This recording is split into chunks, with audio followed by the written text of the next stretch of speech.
Creepy Animated Stories has put together 3 horror stories about urban legends. Now look, this one's actually voiced by Nightmare Tales. Not it's normally we watch Nightmare Tales video. In fact, we've got another one this week. I don't know if it's before this one or after this one or whatever, but he's actually doing voiceovers for these stories for Creepy Animated Stories. So this one should be good. I love his narration style and I love the animation style of Creepy Animated Stories. Without further ado, make sure to subscribe to Creepy Animated Stories and Nightmare Tales. Links will be in the description below. As always, subscribe to me if you like reaction videos, and let's get into these horror stories. The Red Eyes.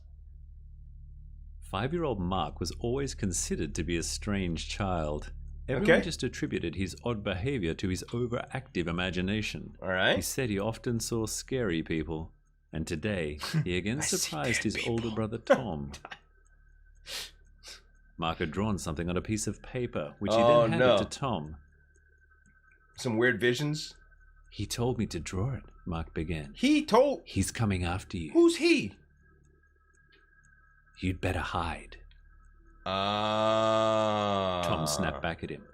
Well, aren't you the creative troublemaker? No more YouTube at night for you. Especially scary stories. YouTube scary stories Mark are the shrugged best, his shoulders and calmly said, "These aren't scary stories.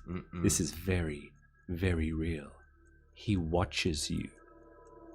At that moment, so what about you? Disappeared from his brother's face. The atmosphere had become extremely creepy. Yeah. It really felt as if Mark was deadly serious. That's ominous. This was no joke. That is Tom ominous. Snapped. "This isn't funny at all. Go to bed," he shouted. Kids can be so creepy. Soon after, though, Tom had cooled down and went to apologize to Mark. Mark had more to tell him, though. "I have someone living under my bed," he stated. Tom quickly looked under the bed. Nobody there. There was no one there. Right. Another poorly played prank from Mark. Tom decided not to scold him, but instead comfort him by saying, "Don't worry, there's no one under the bed." You know, they say that's how hauntings start, or possessions. "I know there's no one under the bed, because he's behind you? Behind you. Oh my gosh.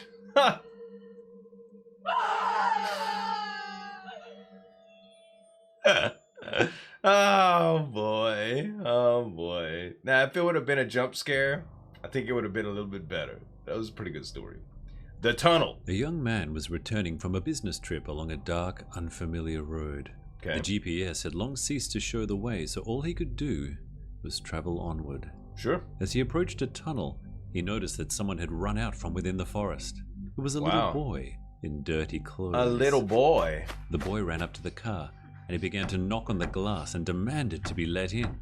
His eyes were wide open and trembling as he continued to beat on the glass. What a crazy situation, The man opened the door and let him into the back seat. "What happened?" he asked. "What are you running from?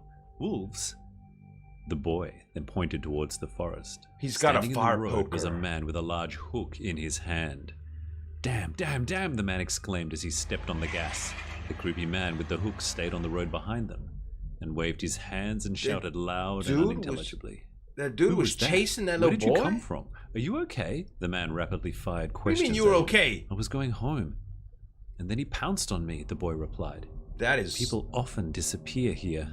"My God," weird. The man whispered. "Show me where you live. You're safe now. We need to call the police." The boy's thin hand pointed towards the tunnel.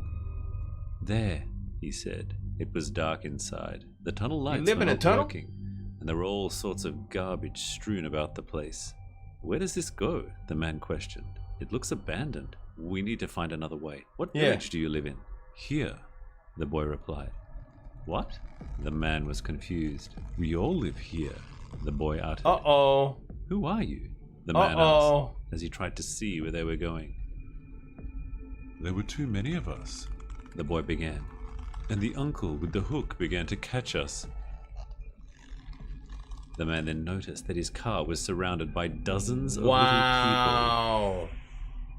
He turned on the headlights and saw a most terrible sight. "What the heck, dude?"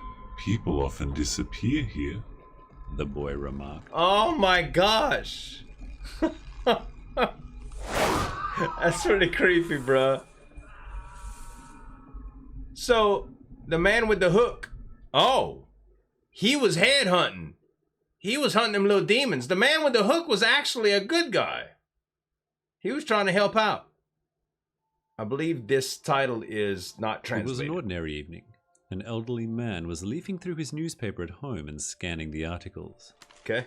One of them was an article on leech therapy. Leech therapy. Oh, that's nasty.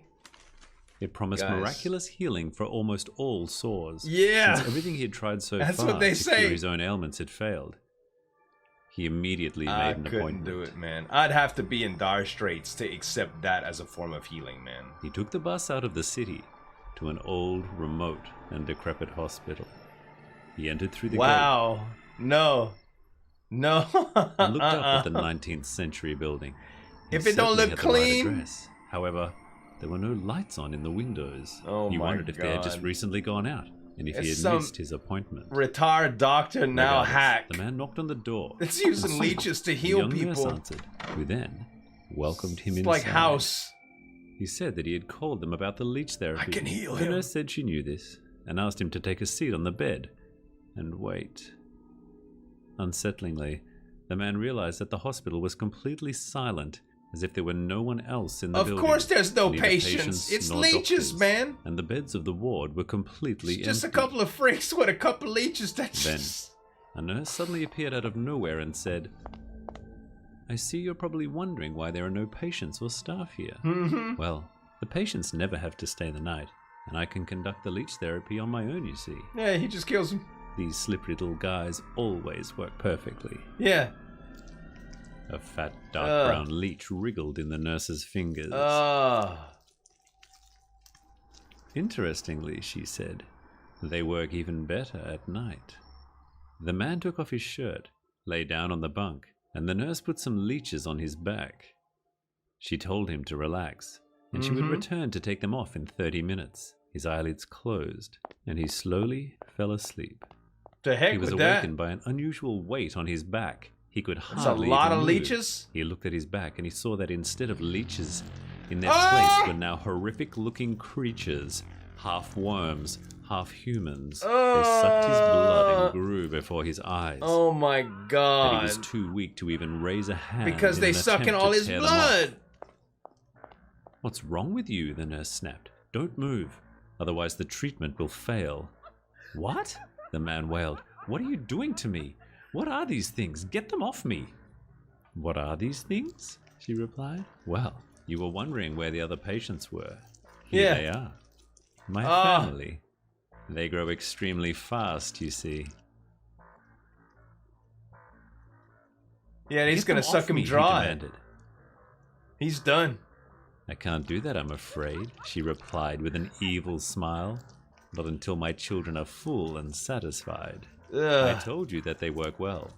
You'll no longer feel any pain from any of your ailments. Oh, and gosh. Also, you won't have to stay the night. Yeah, that's what she just said. That's nasty, man.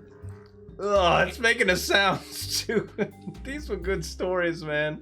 And I love Nightmare Tales' narration, guys. Make sure to subscribe to both of them, Nightmare Tales and Creepy Animated Stories, the Animated. Thanks so much for watching. As always, this is Zueljin signing off. We'll see you next time.